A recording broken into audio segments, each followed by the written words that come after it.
मुख्यमंत्री देवेंद्र फडणवीस साहेब हे विसरले आहेत की ही जी लोकसभेची निवडणूक आम्ही लढतोय ती युतीमध्ये लढतोय आणि युतीचा धर्म हा पाळणे हा फार आवश्यक आहे। आम्ही महाविकास आघाडी म्हणून लढतोय आणि आमच्या सोबतचे जे घटक पक्ष आहेत त्यांच्यामध्ये जे काही सीट शेअरिंगचा फॉर्म्युला ठरला त्यामध्ये वर्धा जी लोकसभेची सीट आहे ती राष्ट्रवादी काँग्रेस पक्ष शरद पवार गट यांच्याकडे गेली आणि शेवटी काँग्रेस पक्षच आहे आणि ते पण आमचे भाऊच आहेत आणि म्हणून जर त्यांना असं वाटत असेल आणि त्यांना जर आता त्यांची रॅली बघितल्यानंतर आणि आमची रॅली बघितल्यानंतर जर काही कुठेतरी नर्वसनेस आला असेल तर मला वाटतं त्यामुळे कदाचित त्यांनी असं स्टेटमेंट पास केलं आहे। कारण काँग्रेसला हद्दपार करणारे खूप झाले, बोलून गेले, पण कोणीही काँग्रेसला हद्दपार करू शकत नाही। कारण काँग्रेस हा पक्ष जो आहे हा स्वातंत्र्यापासून आपल्या देशामध्ये जे काही काम आतापर्यंत झालं या देशामध्ये ते करत आला आहे आणि जनमानसामध्ये तो जिवंत आहे आणि तो नेहमी जिवंत राहील। फक्त खोटे आश्वासनं देणे, वरवर करणे, दाखवणे, ॲडव्हर्टिजमेंट्सवर कामं केली वगैरे जे काही त्यांनी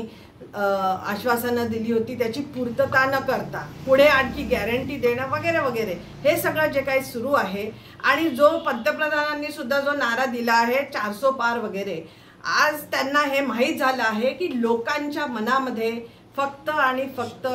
भाजपच्या विरोधात मत आहे आणि हे पाहून हे सगळे आता घाबरले आहेत, सगळे विरोधी पक्षाचे नेते, आणि म्हणून असे हे स्टेटमेंट्स करायला लागले आहे। या वर्धा लोकसभेमध्ये आम्ही सर्व एकत्र आहोत आणि काँग्रेस पक्ष हा जो आहे याचा विचार हा कधीही बाद होऊ शकणार नाही हे उपमुख्यमंत्री जे देवेंद्र फडणवीस साहेब आहे यांनी समजून घ्यावं। कारण आम्ही युतीमध्ये लढतोय, आम्ही एकत्र एक शक्ती म्हणून लढतोय आणि आम्ही भाजपला हद्दपार करण्यासाठी लढतोय हे त्यांनी आठवण ठेवणं हे फार गरजेचं आहे। हे मला माहित नाही, पण ही जागा जरी आतापर्यंत काँग्रेस लढत होती तरी जेव्हा आघाडीच्या बैठका होतात आणि त्याच्यामध्ये जेव्हा आपण तडजोड करतो तेव्हा काही ज्या पक्षाच्या जागा असतात ज्या पारंपरिक ते लढत असतात कदाचित पुढच्या निवडणुकीमध्ये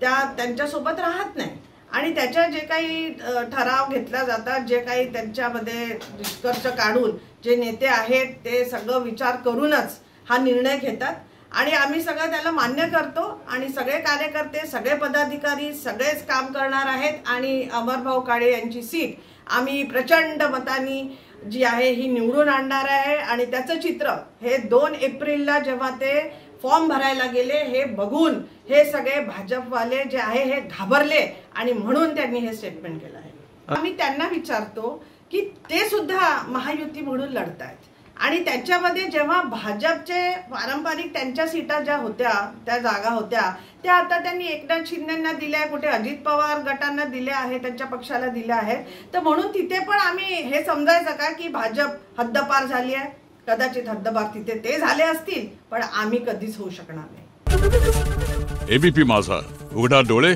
बघा नीट।